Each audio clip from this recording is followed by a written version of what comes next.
Bonjour à tous et bienvenue sur France 3 pour ce nouvel entretien essentiel. Nous recevons aujourd'hui le docteur Bernard Cron. Bonjour docteur. Bonjour François. Vous êtes chirurgien, membre de l'Académie nationale de chirurgie et vice-président de l'Association des anciens internes des hôpitaux de Paris. Tout à fait. Les internes nommés par concours à l'époque où il y avait une élite de formation en médecine. On y reviendra, la formation des médecins qui est une des causes du problème que vous diagnostiquez dans Blouse blanche colère noire aux éditions Max Milo, un livre dans lequel vous dressez un panorama très complet de toute la crise.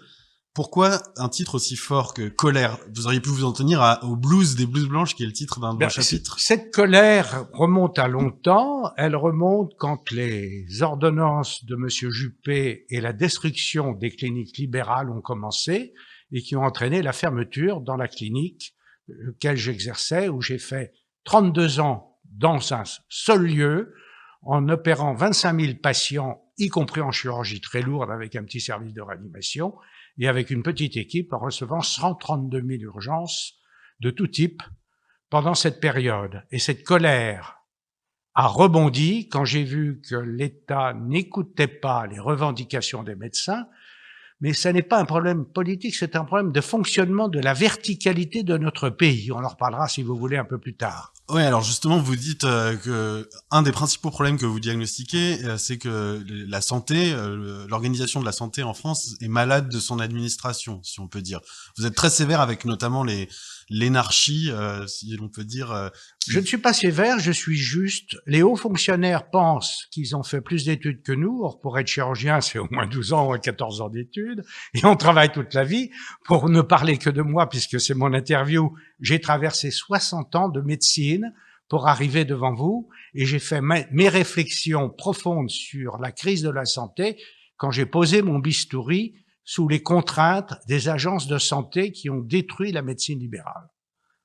D'accord. Vous pensez vraiment que c'est l'administration qui a mis à bas tout le système de la santé dont... C'est pas l'administration. L'administration fait ce qu'on lui dit de faire. Les politiques de santé, paniquées par les déficits, puisque le dernier budget à l'équilibre remonte à 1973, les paniques sur le système de santé ont commencé avec Giscard d'Estaing et avec Mitterrand, puisque à l'époque de M. Mitterrand, le nombre de médecins en première année de médecine avait été limité à 3500. Je répète, 3500. Il en faudrait actuellement 12 000 pour renouveler les départs à la retraite, car l'âge moyen des médecins en France est de 55 ans, et nos jeunes générations, hommes et femmes confondus, ne veulent pas la vie d'esclaves qu'ont connue leurs ancêtres. Et actuellement, une génération de médecins diplômés, c'est environ 8500. 8500. Et cerise sur le gâteau, par exemple, puisqu'on parle de la crise des réanimations où ils sont en train de pousser les murs, j'ai écouté l'interview de l'hôpital Ambroise Paré de Boulogne sur le pousser les murs. Cette année, en 2020, au choix des internes, ils n'ont augmenté le nombre de postes de réanimateurs que de 2 places.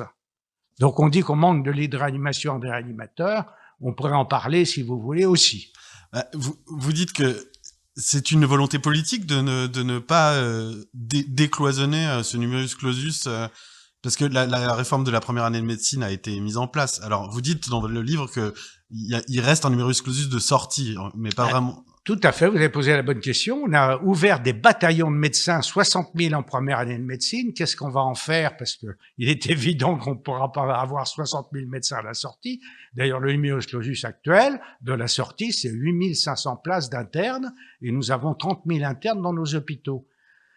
C'est ce système-là qui est pervers parce que l'ensemble du monde politique, paniqué par les déficits, quelle que soit la couleur politique, ça n'a rien à voir avec la couleur politique, pense que moins de médecins, moins de dépenses de santé, moins de lits hospitaliers, moins de dépenses de santé. C'est parfaitement faux car il y a trop d'administratifs dans le système de santé en France. Oui, on a presque un tiers de personnel administratif, alors que c'est un quart environ en Allemagne. Comment on en est arrivé là? C'est la passion française pour l'administration? Je crois qu'il y a une passion centralisatrice, c'est-à-dire la verticalité entraîne la multiplication des agences, la multiplication des structures, et la pensée unique qui est enseignée dans les écoles de la haute administration est qu'il faut tout contrôler, il faut mettre un contrôleur derrière chaque médecin, et ça n'est pas possible. Les médecins sont des gens responsables.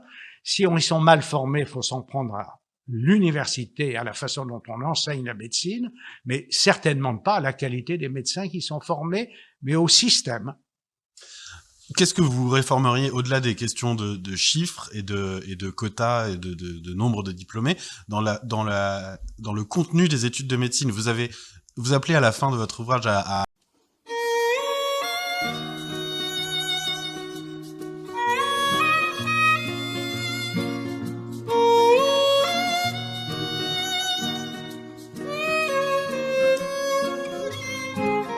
Oh mais dis-leur que l'on s'aime, dis-leur que ça nous fait du bien. En quoi cela serait-il un problème? Nous nous tenons par la main. Oh mais dis-leur que l'on s'aime, dis-leur que ça nous fait du bien. Non, nous ne sommes pas un problème, nous sommes le monde de demain. Dis-leur que c'est ainsi que naissent les colombes. Dis-leur que c'est ici que commence le nouveau monde. Dis-leur nos cœurs qui s'ouvrent quand le monde s'isole. Dis-leur qu'on se retrouve émancipés des camisoles. Dis-leur nos corps qui vibrent, nos notes de musique. Dis-leur que nous sommes libres à chaque pas de danse sur la place publique. Oh mais dis-leur que l'on s'aime,